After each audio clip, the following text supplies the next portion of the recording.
He's one of Africa's most controversial figures, and he's about to stand trial at The Hague for crimes against humanity. So, is he a war criminal or the much-maligned hero and preacher his supporters say he is? And what message does the trial send to other African leaders? This is Inside Story.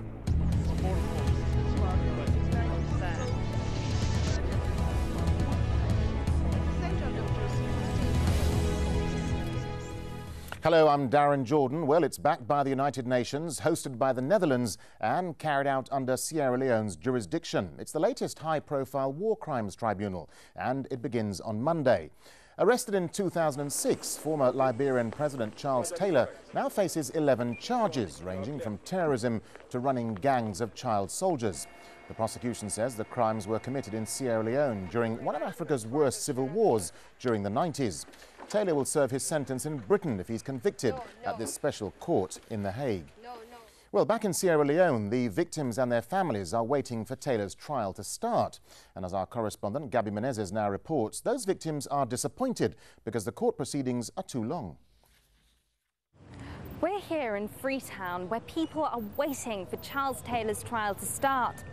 Down the road behind me is the Special Court for Sierra Leone. This was a court set up specially to try those most responsible for war crimes and crimes against humanity. And one of those indicted is, of course, Charles Taylor, the former president of neighboring Liberia, as well as one of Africa's most notorious warlords. Now, trials here are still going on, but it was decided not to hold Charles Taylor's trial here because of security concerns. It was thought that Charles Taylor, as a former president, still has a lot of influence in the region, and if he was kept here in Sierra Leone or even in Liberia, this could present serious threats to these countries. Now, trials here are still going on from the Revolutionary United Front, which was a rebel group that fought against Sierra Leone's government. Sierra Leone's civil war was one of the most brutal in West Africa, and it was particularly infamous for chopping off people's hands and arms so they couldn't vote. Now, we spoke to several amputees who seemed disappointed with the whole court proceedings. They say that the whole court process is too long, and it's really difficult to get justice now because most of the RUF's leaders, the Revolutionary United Front's leaders, have already died. They also say that for some kind of justice, they would like some form of monetary compensation.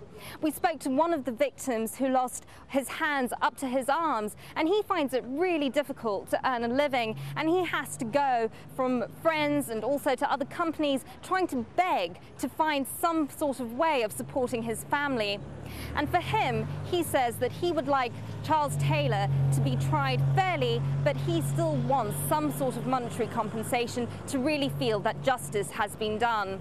But to look at it from a wider perspective, Charles Taylor's trial is really important for the whole of Africa. This is the first time that an African president has been tried, and it really sends a signal to other dictators and people who could be tried in the future for war crimes, that now, even if they were a head of state or a former head of state, they're no longer safe and they no longer will receive asylum for these crimes.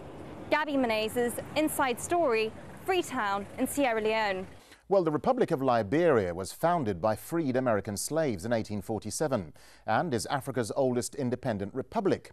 Its stability is vital to ensuring peace in neighbouring countries, Sierra Leone and the Ivory Coast, both of which have seen civil wars in the past 2 decades. Liberia's former president, Charles Taylor, is accused of being behind the civil war in Sierra Leone. So just how did all of this happen? Sebastian Walker has more. These are the victims of the civil war that raged through Sierra Leone in the 90s. And this is one of the men accused of being behind the atrocities. Sierra Leone's civil war started in 1991 and devastated the country for 10 years. Tens of thousands of people died, and more than a third of the country's population was displaced. Former Liberian President Charles Taylor is charged with funding Sierra Leone's Revolutionary United Front, or RUF, a rebel group accused of starting the civil war. Their goal? To overthrow the government. They forced child soldiers into gangs. The United Nations estimates some 10,000 child soldiers joined the conflict. The warring parties signed a peace agreement in 1999, And in 2003, a UN-backed special court for crimes committed in Sierra Leone's civil war issued a warrant for Taylor. He was exiled and fled to Nigeria. But less than 3 years later, the new Liberian president called for Taylor's extradition. He was caught trying to flee Nigeria and eventually turned over to the UN. Now the crimes in Sierra Leone are the core of the legal case against Taylor. Many in Sierra Leone say Taylor tore apart their country, and they hope this court will bring him to justice. Well, joining us now are guests from The Hague in the Netherlands, ELISE KEPPLER. She's counsel for Human Rights Watch's International Justice Programme. And from London, Tim Lambon, West Africa expert. He's also assistant foreign editor at Channel 4 News. Welcome to the programme. ELISE KEPPLER at The Hague, let me come to you first, because Charles Taylor is the first former African head of state to stand before an international criminal court. How significant do you think this trial really is? From Human Rights Watch's perspective, this trial is incredibly significant. It sends a powerful message that no one is above the law and, frankly, puts would-be perpetrators on notice. All too often, there has been impunity for the most serious crimes, and this trial sends a signal that the days of impunity are winding down. OK, we'll come back to that message a little bit later in the programme. Tim Lambon in London, let me come to you. How significant do you think the trial is, and how will people back in Liberia and Sierra Leone be viewing this trial? Well, the problem for the people back in Liberia and Sierra Leone is that they, as your report said, require some kind of compensation. It is reported that Charles Taylor made millions, which are stashed in various parts of the world and possibly even in the United States to a large degree. He profited from his presidency in this very small West African country because of the wealth that was pillaged in all sorts of ways, in terms of timber that was illegally exported, in terms of the blood diamonds that were dug out from both Sierra Leone and some of the border areas of Liberia. And those people are really, really hard up at this time. Many of them are amputees, as was mentioned in your report, and they come from extremely poor countries and have no prospects. And so they primarily would like to see some kind of recompense for their suffering. Now, whether the court in The Hague comes back eventually with a sentence that sentences Charles Taylor to life imprisonment or whatever it is, it's not really going to materially affect the people on the ground, and they are the ones in the end who've suffered much at his hand. ELISE KEPPLER at The Hague, let me come back to you. In terms of the trial itself, what sort of challenges does the court actually face?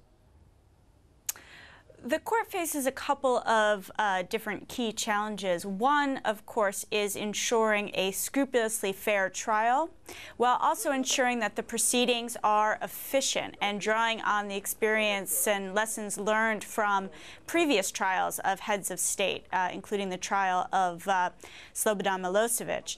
Another challenge will be making sure that the proceedings are accessible to people in West Africa. And when I was in Freetown, Sierra Leone, many of the people I spoke to explained that seeing the trial of Charles Taylor would be incredibly important, and seeing Taylor surrendered for trial was very important to them. And it's crucial that people now know about what's happening in this landmark trial.